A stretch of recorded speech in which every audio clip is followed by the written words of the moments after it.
পুলিশের গুলিতে সে নাকি ছুটিতে মারা গেছিল, তাকে নিয়ে চর্চা হচ্ছে না কেন? 13টি ছেলে গুলিবিদ্ধ হয়ে অর্থের অভাবে এখন ঠিকঠাক চিকিৎসা পর্যন্ত পাচ্ছে না। 17টি ছেলে সম্ভবত অর্থের অভাবে এখন ঠিকঠাক চিকিৎসা পাচ্ছে না। তা নিয়ে কোনো উচ্চবাচ্য আছে? এরা আবার জনপ্রতিনিধি। লজ্জা লাগে এই সমস্ত জনপ্রতিনিধিদেরকে। অভিযোগ এটা বিএসএফ এর নকল ড্রেস পরে অর্থাৎ ফার্জি বিএসএফ সাজে এসে মহিলাদের উপর অত্যাচার করেছে। এর জবাব কে দেবে? এর জবাব তো রাষ্ট্র সরকারকে দিতে হবে। এর জবাব মমতা ব্যানার্জিকে দিতে হবে। আর মমতা ব্যানার্জির যারা প্রতিনিধি আছে তাদেরকে দিতে হবে যে 17 জনকে যারা গুলিবিদ্ধ করলো তাদের বিচার কোথায়? জামিন আমি আমার সাথে যোগাযোগ করবেন, সেটা নিয়ে কথা বলছি। অনেকে আপনার ভগ্নিপতি শুধু নয়, আপনার ভগ্নিপতি আমার ভাই, আর নির্দোষ যারা তারাও আমার ভাই। আমি আমার ভাইয়ের জন্য লড়াই করি, এটা মাথায় রাখবেন। আমি কাগজপত্র অলরেডি চেয়েছি, আমি জামিনের জন্য লড়াই করবো, আইনগত লড়াই আমি চেয়েছি। তবে হ্যাঁ, যারা অন্যায় করেছে তারা বেশি কি করে শাস্তি হয় তারও আমি কথা বলবো। আমি অন্যায়কারী করতে পারি না। আচ্ছা, সেটা কোর্টে প্রমাণ হবে। কি বলছি বন্ধুগণ, বুঝতে পেরেছেন? তাহলে যে 17 জনকে গুলি করলো, কারা গুলি করলো এটা তদন্ত করতে হবে না? তাহলে আগামী দিনে গ্রামে যদি রাত ঢুকে পুলিশ ঢুকে করবেন না, অনুরোধ করছি, আমি এটা প্রসঙ্গ করে বলছি, যদি বেঁধে পারেন বলেন আসল পুলিশ কি নকল পুলিশ জানবে কি করে? এই বিচারটা কে করবে? তদন্তটা কে করবে? মমতা ব্যানার্জি রাজ্যের মুখ্যমন্ত্রী, তিনি পুলিশ মন্ত্রী, তিনি করেছেন? করেননি। কারণ গুলি খেয়েছে কারা? ভোটাররা। মানুষ তো গুলি খায়নি। মানুষ যদি গুলি খেত তাহলে আপনার জন্য চিন্তিত হতো। আপনাকে তো মানুষ ভাবেনি, আপনাকে ভোটার ভেবে রেখে দিয়েছে। জানেন, গত কদিন আগে দুর্গাপুরে বৈধ কাগজপত্র থাকার পরেও তাদের উপর অত্যাচার করেছে। এই কি হলো তোমাদের? এই কি হচ্ছে? কিছু দিকে তাকাচ্ছ না? হাঁপিয়ে গেলে বাইরে যে বসো, কোনো সমস্যা নেই, কোনো সমস্যা নেই। আমার 10টা লোক থাকলে যেভাবে বক্তব্য দিই, আর 5,000 লোক থাকলে আমি সেভাবে বক্তব্য দিই।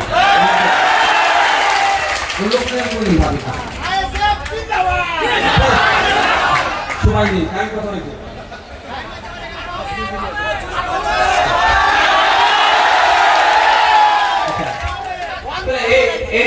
এটার বিচার কে করবে? পুলিশ মন্ত্রী। এখনো করেছে?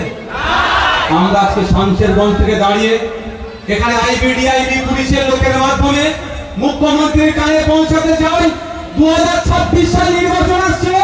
সত্যিকারের যদি আপনি সংখ্যালঘু দলই হন, ওই ফার্জে যে বিএসএফ যারা এসে গুলি করেছে তাদের বিরুদ্ধে আপনি ব্যবস্থা গ্রহণ করবেন।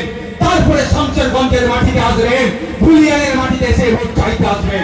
তার আগে আপনি আসবেন না। আমরা শুনেছিলাম যখন এই দাঙ্গার মতো ঘটনা সংঘটিত করেছিল, তারপরে মমতা ব্যানার্জি বলেছিলেন ওটা আরএসএস এর কাজ, ওটা বহিরাগতরা এসে এলাকায় হিংসা ছড়িয়েছে।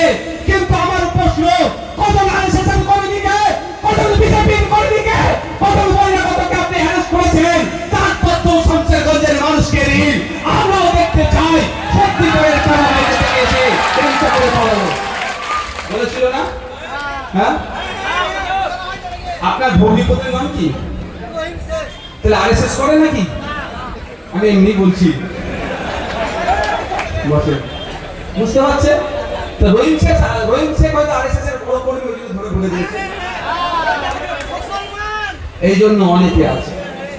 তাই আমি অনুরোধ করবো আপনাদের, আগে উত্তর দিতে হবে, তারপরে ভোট চাইবে। এটা বলছি বলে আপনি আমাকে ভোট দেবেন একবারের জন্য না।